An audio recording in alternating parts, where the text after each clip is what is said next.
My dear students, in previous video we discussed chemical property of carboxylic acid। अगर आप याद करें तो जो हमारा जो भी वीडियो है सिस्टमेटिक है, हम लोगों ने लेसन चालू किया था aldehyde, ketone and carboxylic acid. तो उसमें हम लोग पढ़ रहे थे chemical property of carboxylic acid. हमने बताया कि जो कार्बोक्सिलिक एसिड की केमिकल प्रॉपर्टी होगी एक वीडियो में तो हम दे नहीं सकते। अगर अपने को अच्छा सा उसमें नॉलेज लेना है, कंसेप्ट क्लियर करना है तो हमको उसको सिस्टमेटिक देना पड़ेगा। तो पहले हम लोग पढ़े थे reaction due to acidic nature, यानी कार्बोक्सिलिक एसिड एसिड होता है ये कैसे प्रूव करेंगे और एसिडिक स्ट्रेंथ को कैसे डिटरमाइन करेंगे, इस सब बातें जो है हमारे प्रीवियस वीडियो में है। आप उसे देखें, अच्छा लगे तो आप सब्सक्राइब करें, हमारे एनर्जी को, हमारे पोटेंशियल को बढ़ाएं। अब हम चलते हैं उसके कार्बोक्सिलिक एसिड के अगली केमिकल प्रॉपर्टी पे। अगला हम लोग पढ़ेंगे, हमने पढ़ा है कि कार्बोक्सिलिक एसिड का मतलब होता है COOH। तो जो सेकंड हम लोग डिस्कस करने जा रहे हैं reaction due to hydroxy group in carboxylic acid, यानी reaction due to hydroxy group. Clear? तो इसमें हम पहला पढ़ेंगे फॉर्मेशन ऑफ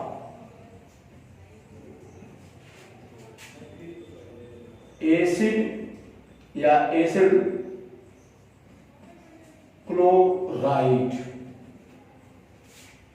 ये हम लोग एल्कोहल में भी पढ़े हुए हैं कि अगर हमको हाइड्रोक्सी ग्रुप को रिप्लेस करना है, भगाना है, और हाइड्रोजन कंटेनिंग मटेरियल लाइक मान लो अगर हमने ले लिया एल्कोहल ROH, हमने इसके ऊपर डाल दिया PCl3, इससे अगर हीट करेंगे आप देखोगे यहाँ 3 क्लोरीन है, तो 3 क्लोरीन को रिप्लेस करने के लिए 3 OH चाहिए। ठीक है, तो यहाँ पे आप 3 कर दोगे, क्या मिल जाएगा 3RCl प्लस POH थ्राइस, इसको हम ऑर्थोफॉस्फोरस एसिड भी कहेंगे। या मान लीजिए हमने ले लिया ROH और हमने इसके ऊपर डाल दिया PCl5। आपको याद क्या रखना है कि जो PCl5 तो ये कैसे टूटेगा, तो ये टूटेगा PCl3 और Cl2 में। तो इसका एक HCl को लेके क्या बना लेगा HCl, इस O को ये लेके क्या बना लेगा POCl3, और यहां बन जाएगा आपका RCl। तो कहोगे कि कार्बोक्सिलिक एसिड ये हम लोग सेम एल्कोहल में पढ़े थे, सेम वैसे ही अगर हमको कार्बोक्सिलिक एसिड के साथ ट्रीटमेंट कराना होगा, इसलिए बता रहा था कि आपका एल्कोहल को अगर याद है तो। अब अगर हम कार्बोक्सिलिक एसिड लेते हैं और यही अब केमिकल डालते हैं, मान लो हमने ले लिया RCOOH, इसके ऊपर हमने डाल दिया PCl3। आप देख रहे हैं यहाँ एक OH है, 3 Cl है, तो यहाँ पे आप लिख दोगे 3, क्या बनेगा 3RCOCl plus POH thrice, that is corresponding acid chloride. कहोगे कि when carboxylic acid treated with PCl3 it will convert into corresponding acid chloride. या आपने ले लिया RCOOH, इसके ऊपर आपने PCl5 डाला, हीट किया, एक H को एक Cl लेके क्या बना लेगा HCl, एक O को PCl3 लेके क्या बना लेगा POCl3, इधर लिख देते हैं POCl3। तो आप देखोगे कि when we treated with PCl5 HCl and POCl3 is common। अब होगा क्या, एक Cl यहां आ जाएगा, ये क्या बन जाएगा RCOCl। या इवन आप SOCl2 भी ले सकते हो, जिसे हम थायोनिल क्लोराइड कहते हैं। इसको भी हम, इसकी फ्लोरीन की उपस्थिति में रिएक्शन होगा, क्या होगा जो आप कार्बोक्सिलिक एसिड लोगे क्या होगा, सेम यहाँ का O ले लेके बना लेगा SO2, एक H से निकल जाएगा HCl, SO2 गैस होता है, और ये बन जाएगा RCOCl। तो हम कहेंगे कि when carboxylic acid treated with PCl3, PCl5 or thionyl chloride, it get converted into corresponding alkyl या corresponding acid chloride। और जो corresponding acid chloride बनेगा, आप देख रहे हैं कि यहाँ पे जो PCl3 लिए हैं तो आपको याद रखना है कि 3 मॉलिक्यूल एसिड चाहिए, PCl5 1 मॉलिक्यूल, SOCl2 के लिए भी 1 मॉलिक्यूल चाहिए। आप याद रखोगे कि PCl5 के केस में HCl प्लस POCl3 कॉमन रहेगा, यहाँ पे SO2 और HCl निकलेगा। क्लियर? अब मान लो अगर हमें एग्जांपल दे दिया जाए, जैसे अगर कहें कि क्या होगा जब हम CH3COOH के ऊपर PCl3 डालेंगे, या क्या होगा जब हम CH3CH2COOH के ऊपर PCl5 डालेंगे, या क्या होगा जब हम C6H5COOH के ऊपर SOCl2 डालेंगे। तो आपको याद रखना है कि PCl5 में SOCl2 के केस में एक ही मॉलिक्यूल रहेगा, लेकिन PCl3 के केस में कितने मॉलिक्यूल रहेंगे, यहाँ 3 लिख दोगे। और क्या लिखोगे, यहाँ से OH रिप्लेस कर दोगे, 3CH3COCl और निकल जाएगा POH थ्राइस। PCl5 लोगे क्या बनेगा, एक ही मॉलिक्यूल लोगे, CH3CH2COCl plus POCl3 plus HCl। और अगर आप थायमिक क्लोराइड लेते हैं तो हमने कहा कि आप पीडीन लेंगे, यहां भी OH रिप्लेस हो जाएगा, क्या बन जाएगा, C6H5COCl plus SO2 plus HCl। तो हम कहेंगे कि वह carboxylic acid treated with PCl3 or PCl5 or SOCl2, it get converted into corresponding acid chloride. This reaction clearly indicates that in this reaction hydroxy group from carboxylic group are eliminated or substituted।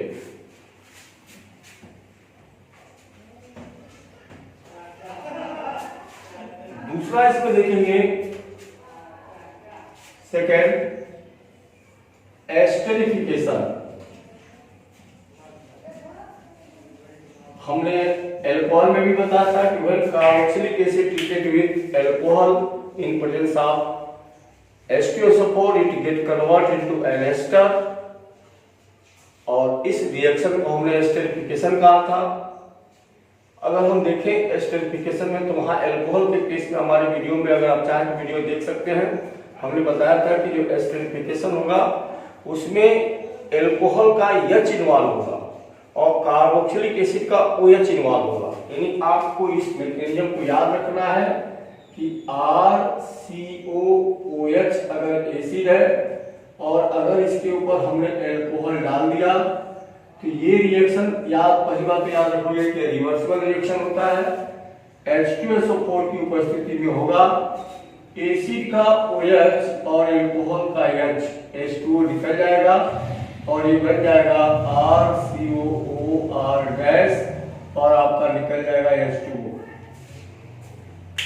Since the reaction is reversible, अगर ये reversible reaction है तो हमने पढ़ा है chemical equilibrium में कि reversible reaction एक टाइम पे जाके इक्विलिब्रियम क्या हो जाता है, इक्विलिब्रियम कांस्टेंट डेवलप हो जाता है, जहां पे रिएक्शन क्या हो जाती है, सेटअप हो जाती है। बट इस रिएक्शन को अगर हमको फॉरवर्ड ले जाना है तो हम लीच-चैटलियस प्रिंसिपल अप्लाई करेंगे। Reaction become irreversible by using excess alcohol और बाय यूजिंग डिस्टिलेशन, या तो डिस्टिलेशन से H2O को बाहर निकालेंगे, H2O को बाहर निकालते जाएंगे तो रिएक्शन फॉरवर्ड चलती जाएगी, या अल्कोहल एक्सेस करते जाएंगे तो रिएक्शन क्या होगी, फॉरवर्ड जाएगी, क्योंकि अल्कोहल के पड़ने वाले प्रभाव को कम करने के लिए हमने पढ़ा हुआ है लीच-चैटलियस प्रिंसिपल। तो एस्टरिफिकेशन क्या होगा, एस्टरिफिकेशन में कार्बोक्सिलिक एसिड का OH ब्रेक होगा और अल्कोहल का H वाटर निकलेंगे और ये बन जाएगा करस्पॉन्डिंग एस्टर में। अगर हम इस रिएक्शन की रिएक्टिविटी देखें तो हमने पढ़ा था एस्टरिफिकेशन में भी कि रिएक्टिविटी ऑर्डर एल्कोहल के कांसेप्ट में रिएक्टिविटी ऑर्डर होगी primary, then secondary, then tertiary. यानी प्राइमरी अल्कोहल अगर यूज करते हैं तो एस्टरिफिकेशन का रेट काफी फास्ट होगा एज कंपेयर टू टर्शियरी, और सिमिलर रेट इसका कार्बोक्सिलिक एसिड के लिए होगा। अगर हम कार्बोक्सिलिक एसिड भी मान लो हमने ले लिया CH3 CH2COOL, that is primary carboxylic acid, यहाँ प्राइमरी कार्बन है, या हमने ले लिया CH3 CHCOOL, that is secondary, या हमने ले लिया CH3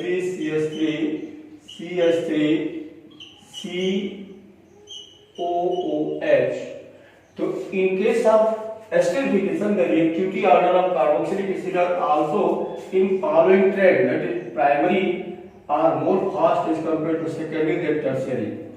तो ये तीन बातें आप याद रखेंगे कि जब भी कोई कार्बोक्सिलिक एसिड अल्कोहल से ट्रीट करेंगे तो एस्टर बनेगा, ऐसे रिएक्शन को एस्टरिफिकेशन कहेंगे।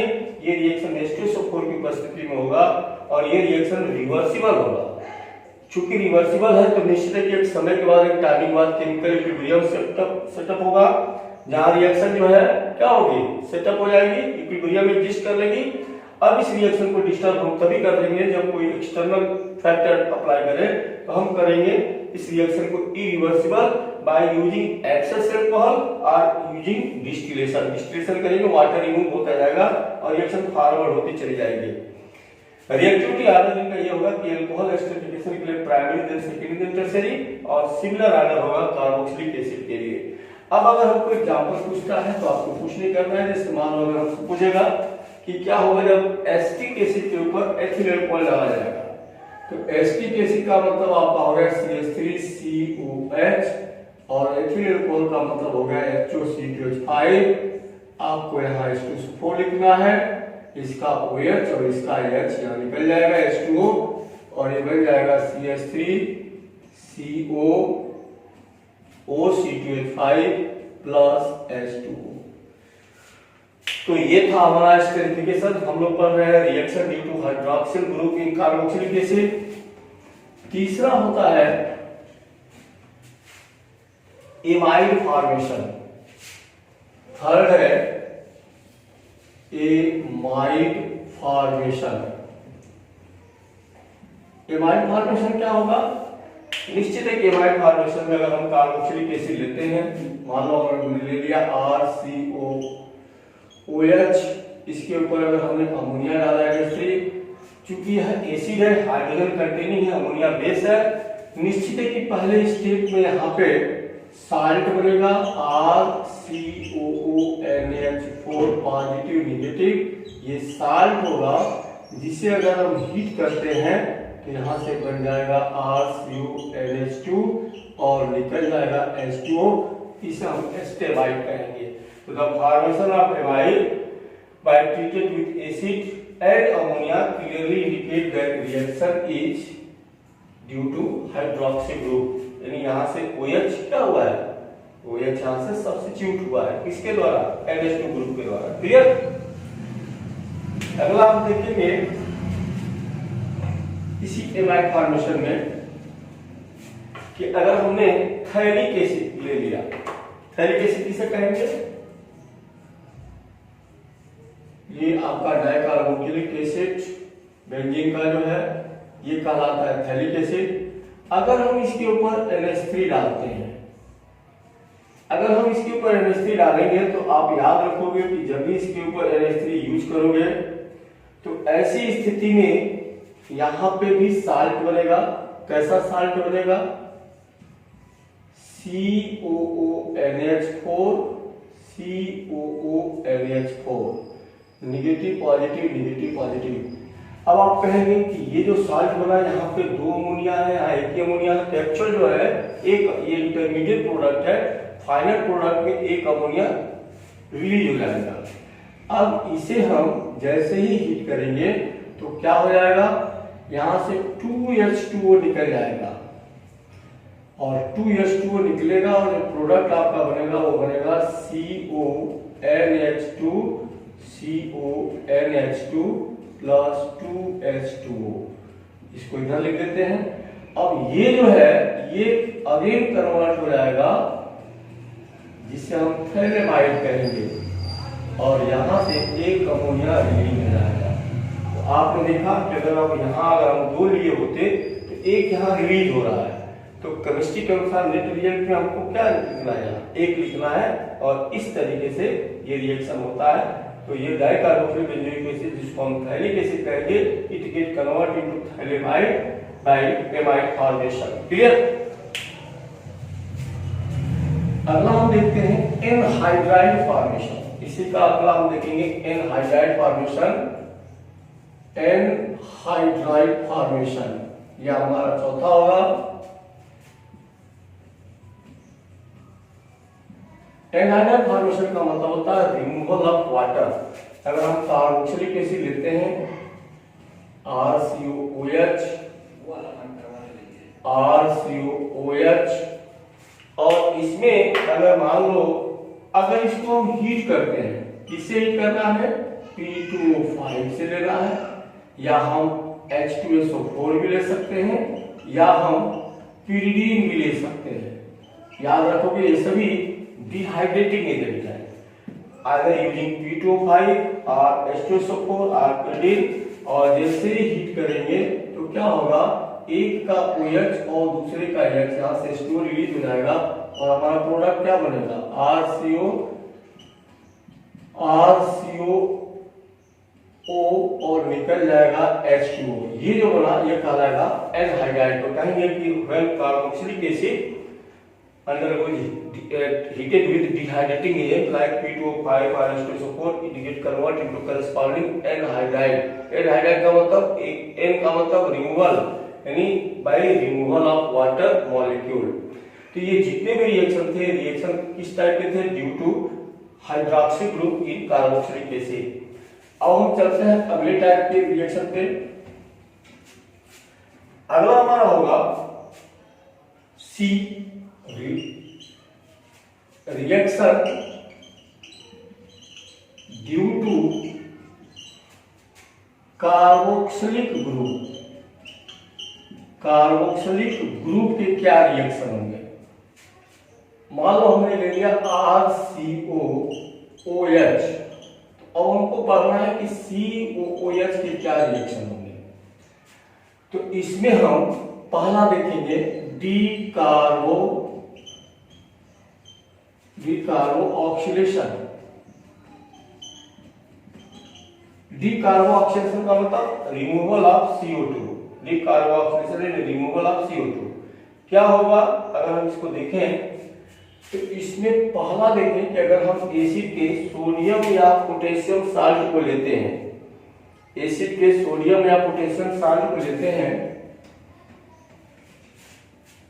यानी हमने ले लिया RCOONA और इसे हम कैल्शियम ऑक्साइड के साथ 3:1 की उपस्थिति में अगर हीट करते हैं, मान लो हमने ले लिया NaOH और यहाँ ले लिया कैल्शियम ऑक्साइड और इसे हीट किया, काफी इंपॉर्टेंट रिएक्शन है।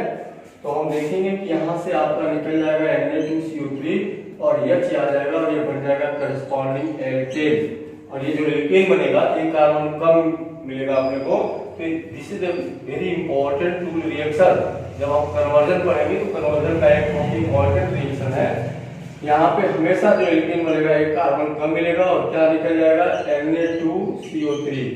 फॉर एग्जाम्पल अगर मान लो अगर हमने ले लिया सोडियम एसीटेट और इसके ऊपर अगर हमने डाल दिया NaOH in presence of calcium oxide, हमने कहा कि ये रिएक्शन 3:1 रेशियो में होगा। यहाँ से Na2CO3 निकल जाएगा और ये कन्वर्ट हो जाएगा मीथेन में बाय रिमूवल ऑफ Na2CO3। तो हम कहेंगे कि डिकार्बोऑक्सीलेशन का मतलब removal of CO2 group from carboxylic group. और इस यहाँ पे जो भी एल्केन बनेगा they contain one less carbon as compare to parent carboxylic acid. इसी में दूसरा हम देखें, ये तो था बाय यूजिंग सोडियम और पोटेशियम साल्ट।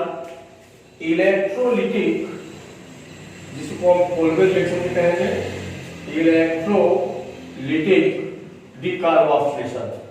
इसमें हम क्या करेंगे, मान लो अगर हमने पोटेशियम साल्ट ले लिया, एग्जांपल जैसे मान लो हमने ले लिया CH3COOK, हम क्या करेंगे इलेक्ट्रिकली इसे हीट करेंगे। दो मॉलिक्यूल मान लो हमने ले लिया, क्या बन जाएगा 2CH3COO negative plus 2K positive. चूंकि इलेक्ट्रोलिटिकली डिकम्पोज कर रहे हैं तो ऐसी स्थिति में क्या होगा, हमारे पास कैथोड और एनोड होगा। एट, अब ये निगेटिव है, निगेटिव कहाँ पे जाएगा, पॉजिटिव पोल पे जाएगा, तो एट एनोड, एनोड आपका पॉजिटिव होगा, क्या होगा वहां CH3COO निगेटिव जाएगा, कन्वर्ट हो जाएगा CH3COO में बाय यूजिंग 2 इलेक्ट्रॉन, और ये जो है अगेन कन्वर्ट हो जाएगा CH3CH3 दैट इज इथेन, और आपका निकल जाएगा CO2 ट्वाइस, तो that is converted into ethane. अब यहाँ सबसे बड़ी इंपॉर्टेंट बात यह होगी कि यहाँ नंबर ऑफ कार्बन कम नहीं होंगे, ठीक है। तो 2CH3 आपने ले लिया पोटेशियम एसीटेट, तो कन्वर्ट हो गया इथेन, और अब अगर आप रिएक्शन को कंप्लीट करना चाहें तो अब ये जो 2K पॉजिटिव है ये जाएगा कैथोड पे, एट कैथोड, और यहाँ पे इस 2 इलेक्ट्रॉन को लेकर कन्वर्ट हो जाएगा 2K में, और ये 2K वाटर से रिएक्ट करेगा 2H2O से, और क्या बना लेगा 2KOH, और निकल जाएगा हाइड्रोजन गैस। तो this reaction is also known as Kolbe reaction, Kolbe electrolytic reaction. तो काफी इंपॉर्टेंट है, यहाँ भी CO2 रिमूव हो रहा है, बट यहाँ जो नंबर ऑफ कार्बन बनेगा, नंबर ऑफ कार्बन जो होगा वो करेस्पॉन्डिंग कार्बोक्सिलिक एसिड के इक्वल होगा, यहाँ लेस नहीं होगा, जबकि सोडियम और पोटेशियम डिकार्बोक्सिलेशन में जो एल्केन बनेगा they contain 1 less carbon. Clear? इसमें हम देखेंगे डिकार्बोक्सिलेशन में, और तीसरा by using calcium salt of acid, calcium salt of acid. जैसे मान लो अगर हमने ले लिया फार्मिक एसिड, तो फार्मिक एसिड का फार्मूला आपका क्या होगा HCOOH। हमें मालूम है कैल्शियम की वैल्यू से 2 होती है, निश्चित है कि साल्ट कब बनेगा, जब आप कैल्शियम हाइड्रोक्साइड लोगे तो निश्चित है कि यहाँ से 2H निकल जाएंगे, और ये जो बनेगा कैल्शियम साल्ट HCOO, तो निश्चित है कि ये जो है कैल्शियम फॉर्मेट हो जाएगा Ca, या अगर हमने कैल्शियम एसीटेट ले लिया CH3COOCA,